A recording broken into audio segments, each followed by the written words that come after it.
할렐루야. 성령의 열매를 맺읍시다. 성령의 열매. 봄이라고 하는 말은 보다에서 왔다 그럽니다. 이 동사가 명사가 된 거라고 그래요. 보이는 것, 봄, 이렇게 감춰진 것이 드러나서 봄이 왔구나 그렇게 생각한답니다. 오늘 성경 말씀의 본문은 예수님께서 어떤 날 초대를 받으셨습니다. 근데 그 사람이 과거에 나병 환자였어요. 한센지병 환자였는데 거기다 고침을 받은 사람이겠죠. 그 집 와서 저녁 식사를 하고 초대를 하는데, 우리 식사하면 이렇게 앉아서 먹든지 그러잖아요. 근데 이스라엘 사람들은 비스듬히 이렇게 먹습니다. 자세가 우리하고 조금 다릅니다. 평상 같은 데서 이렇게 비스듬히 넣어서 떡을 떼고 포도주를 마시고 이렇게 저녁 식사를 드시는데, 어떤 여자 한 사람이 들어와서 향유 한 옥합 한 병채로 예수님의 머리에 부으셨습니다. 그러니까 향기가 그 방 안에 꽉 찼겠죠.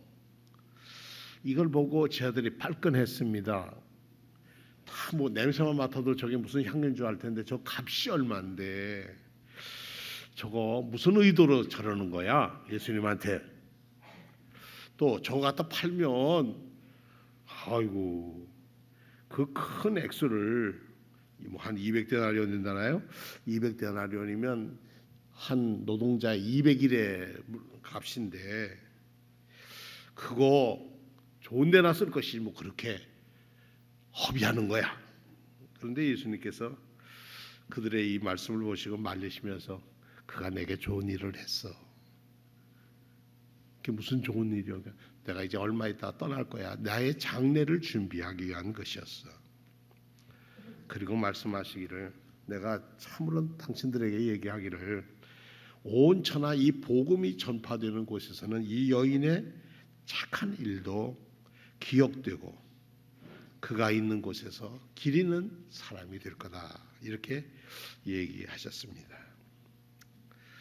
피터 드러커라고 하는 경제학자가 13살 학교 다닐 때 어느 날 이 종교 가르쳐 윤리 도덕을 가르치는 선생님이 반에 들어와 가지고 친구들한테 그랬답니다. 너희가 이 다음에 50세가 됐을 때 너희는 어떤 사람이라고 사람들이 기억할 것 같으냐? 자네들은 이 다음에 어떤 사람으로 기억되기를 원하는가? 아마 50이 되더라도 대답을 못하면 자는 인생을 허비한 것일세. 그리고 정말 세월이 지났답니다. 60이 됐을 때 친구들이 모였답니다. 그때 동기생 하나가, 이봐 옛날에 우리 선생님이 말씀하시기를 그 질문 기억나지? 다 안 되는 기억난다는 거예요.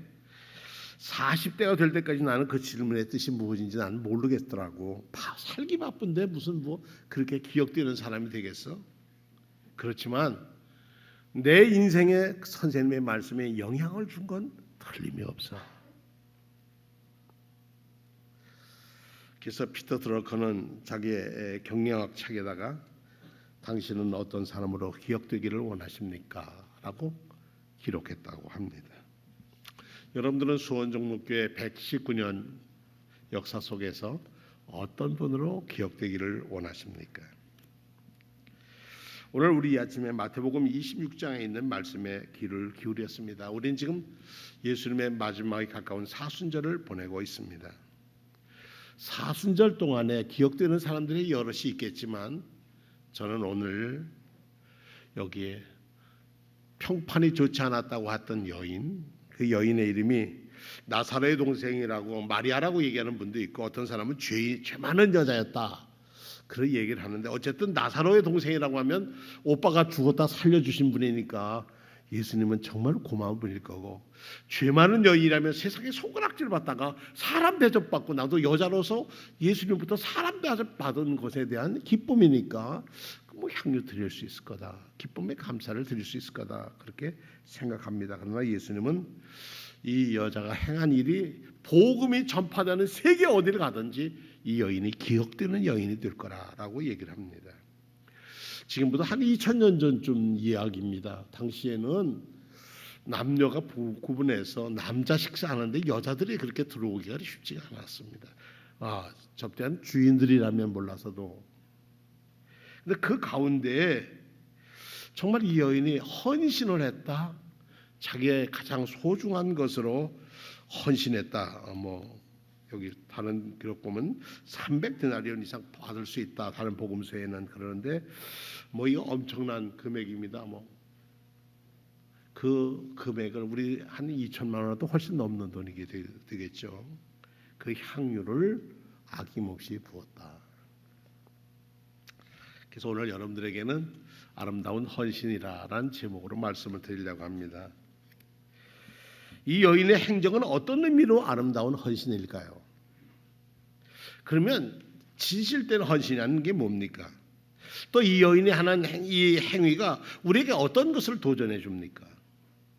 오늘 우리를 위해서 주님은 최고의 헌신을 하셨습니다. 당신의 몸과 피를 주시면서 우리를 구원해 주시는 성찬으로 식탁으로 우리를 초대했습니다. 주님의 몸과 피를 우리에게 주셔서 우리를 이 죄 많은 세상에서 하나님의 자녀로 구원받고 천국의 생활을 할 수 있도록 이끌어 주시는 그 식탁의 식사에 우리를 초대하셨다는 겁니다. 보기는 조그마한 쌀로 만든 전병이고 조그마큼 주는 포도주지만 그 안에 담긴 뜻은 주님이 우리와 늘 함께 계시고 어느 식탁에서나 나와 나를 따르는 사람은 서로 사랑해야 한다는 것을, 서로 헌신해야 한다는 것을 일깨워 주시는 제사가 성찬입니다. 먼저 드리고 싶은 말씀은 여러분이 주님 앞에서 참된 헌신의 삶을 살아간다고 하는 것은 사실 참 부담스러운 거라는 겁니다. 왜냐하면 하나님이 원하시고 예수님이 원하시는 헌신은 우리의 최선을 요구하시기 때문입니다. 또 우리 주님께서는 우리가 최선을 받으시기에 그분은 합당하신 분입니다. 300데나리온어치의 그런 가격보다 주님을 사랑하는 마음이 더 컸던 여인은 자기가 드릴 수 있는 모든 것을 다 드렸다. 그러니까 일평생 살아오면서 자기가 모았던 것을 다 내놓았다. 이런 것은 헌신이라는 것은 그런 겁니다.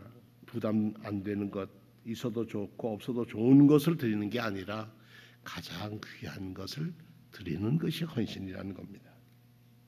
어떤 장로님이 은퇴를 하시고 그런 말씀하세요.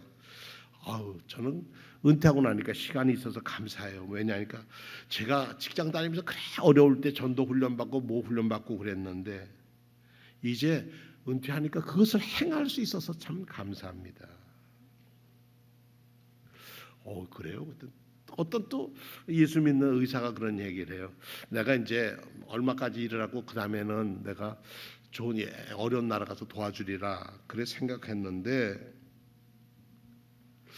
마음에 주님이 그러더래요. 지금 하면 안 되냐? 그러더라는 거예요. 그래서 주님 알았습니다. 그리고 휴가 때가 되면 자기 함께하는 사람과 친구들 의사들과 함께 매년은 못하지만 그래도 어려운 나라에 가서 자기가 헌신하고 봉사할 수 있게 됐다.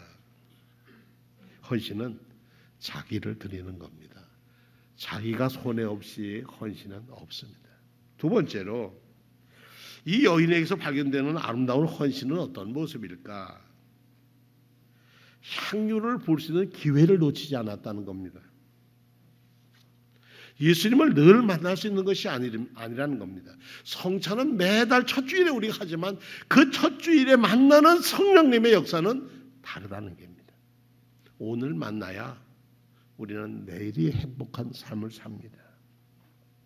예수님의 고난주간을 우리가 순환 앞에 두고 있지만 우리의 이 사순절을 보내면서 예수님께서 십자가에 돌아가기까지 그 여정을 함께 걸으면서 예수님의 마음은 어땠을까? 얼마나 착잡했을까? 내가 할 거 다 한 다음에 헌신하는 게 아니라 내가 지금 할 수 있는 헌신이 뭘까? 지금도 청양리에서 바퍼를 하고 있는 최일도 목사님, 그 목사님의 책을 읽다 보니까 자기는 섬김의 5개 원칙이 있다고 그래요. 그래서 뭔가 해서 제가 적어봤습니다. 그것은 뭐냐면 지금 여기서 할 수 있는 것부터, 작은 것부터, 나부터, 그게 자기가 헌신하는 기본 5가지 원칙이에요. 언제요? 지금. 내일이 아니고 지금. 언제요? 여기서 할 수 있는 것부터, 작은 것부터, 그리고 언제요? 나부터. 남이 누가 하겠지. 헌신의 때는 내일이 아닙니다. 오늘이고 여기입니다. 이 헌신의 기회를 놓치면 다음에 그때 할 걸 하고 후회합니다. 여인은 자기가 가진 모든 것을 부어서라도 예수님에 대한 감사를 고백하고 싶었습니다. 또 세 번째로 이 여인의 아름다운 헌신 속에 발견되는 또 한 모습이 있는데, 이 성서학자들은 그런 얘기를 해요. 기름을 붓는 것은 제사장이나 왕이나 예언자들을 할 때 기름을 붓지 않습니까? 메시아라고 하는 말, 그리스도라고 하는 말은 기름 부음을 받은 사람이라는 뜻이 아닙니까? 고백되어지는, 예수님이 그리스도로 고백되어지는 헌신을 할 수 있는 신앙을 가진 여자였다. 똑같이 눈으로 보았는데 제자들에겐 선생님으로 보였고 이 여인에겐 그리스도로 보였다는 겁니다. 이것이 헌신에 하는 사람들의 믿음의 영적 세상에 다르다는 것입니다. 우리 목회자들의 영적 훈련을 시키는 분 중에 그 리처드 포스터라고 하는 목사님이 계십니다. 그 목사님이 그런 얘기를 썼어요. 목사들이 특히 이 사명을 받은 사람들이 조심해야 할 것이 있다. 그것은 진정한 봉사와 그리고 자기를 드러내려고 하는 그런 교만과 차이를 내가 설명한다. 그러면서 몇 가지를 소개하면 이렇습니다. 자기 의의를 위한 봉사는, 내가 뭘 했다는 봉사는 인간적인 노력에서 오는 반면에 진정한 봉사는 하나님과의 관계에서 온다. 두 번째로, 자기 의의를 위한 봉사는 큰 일을 구하기지만은 진정한 봉사는 작은 일, 큰 일 가리지 않고 바로 섬긴다. 자기 의의를 위한 봉사는 외적인 보상, 곧 다른 사람이 알아주고 칭찬해 주기를 기대하지만 진정한 봉사는 알려지지 않아도 상관하지 않는다. 자기를 위한 봉사는 공동체를 깨뜨리지만은 진정한 봉사는 공동체를 세운다. 이렇게 헌신은 우리를 세워가는, 공동체를 서로 사랑하는 것을 세우는 일을 한다. 한 가지 더 드리고 싶은 말씀은 뭐냐면, 이 여인으로 하여금 값비싼 향유를 주님께 쏟아붓게 한 것이 뭘까? 이 여인이 주님께 아름다운 헌신의 자취를 남기게 된 이면에는 무엇이 있었을까? 저는 생각해 보니까 감사가 있었다. 예수님의 놀라운 사랑에 대한 감사. 감사가 없었다면 그 비싼 향유를 갖다 부을 수도 없었을 겁니다. 이 감사 위에 피어난 주님의 사랑입니다. 주님을 향한 감사와 사랑이 이 헌신을 낳은 것입니다. 우리의 헌신은 주님을 향한 감사와 사랑과 정비례합니다.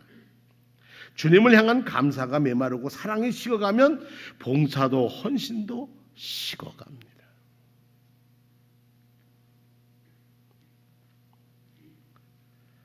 여러분, 주님을 향한 헌신이 고달파지고 짐이 되고 주저하게 되고 그리고 지치게 된다고 짜증이 날 때에는 한번 우리의 영혼을 점검해 보아야 합니다. 내 안에 기쁨이 있는가?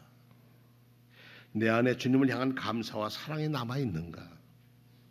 주님의 놀라운 은혜에 대한 감사가 하나님이 우리를 구속해 주던 그 사랑을 잊고 살지는 않는가 하는 것입니다. 계시록에 나오는 예배석 교회처럼 처음 사랑을 잃어버렸다면은 우리는 다시 찾으시기 바랍니다. 어디서 잃어버렸는지를 살펴보시고 바로 지금 여기서 작은 것부터, 나부터 시작하면 됩니다. 우리 교회는 이렇고 우리 교회는 저렇고가 아니라 나부터 헌신하면, 주님께 헌신하면 그 헌신의 불꽃은 옆에 사람도 함께 불을 태워서 하나님께 영광의 빛을 드러낼 것입니다. 주님을 향한 감사와 사랑이 살아있을 때 우리는 헌신할 수 있습니다. 그때 아름다운 헌신을 할 수 있습니다. 우리 교회가 이제 119년을 지나가고 내년 120주년이 됩니다. 3월 1일 날 10시에 수원시와 민간들이 하는 3.1절 그 기념 행사를 했어요. 근데 뮤지컬을 하는데 거기에 나오는 사람 중에 소개된 애국자를 4사람을 소개하더라고요. 첫 번째 소개하는 사람이 임면수 선생이었고 권사님이었고, 두 번째 소개한 사람은 김세환 권사님이었고, 세 번째 소개는 여기 기생조합의 으뜸이었던 김향화라고 하는 기생이었고, 마지막 네 번째는 경기여고에 다녔던 우리 교회 이선경이라고 하는 청년이었습니다. 네 사람 중에 이 민족의 독립의 헌신에 자기의 삶을 바친 분이 그분뿐이겠습니까? 많은 세상 사람들도, 이 도시에 사는 사람들도 이 세 사람이 우리 민족 독립을 위해 헌신한 분들이라고 기리고 있다는 것은 우리 교회로서는 자랑스럽게 여겨야 되고, 그 후손으로 우리는 나라 사랑하고 이웃을 사랑하는 일에 부끄럽지 않아야 한다는 말씀입니다.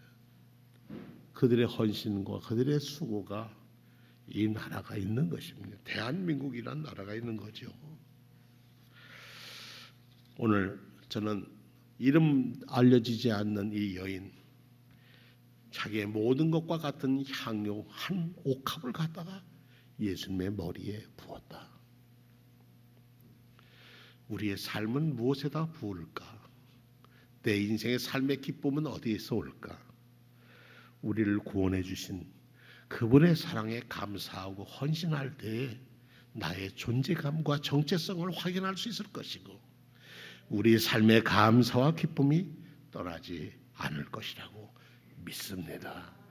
잃어버린 헌신을 헌신짝처럼 버리지 마시고, 잃어버린 헌신을, 잃어버린 열심을, 잃어버린 교회 사랑을, 잃어버린 이웃 사랑을 다시 세우는 저와 성도님들 되시기를 축원합니다. 다 같이 신앙 고백하겠습니다.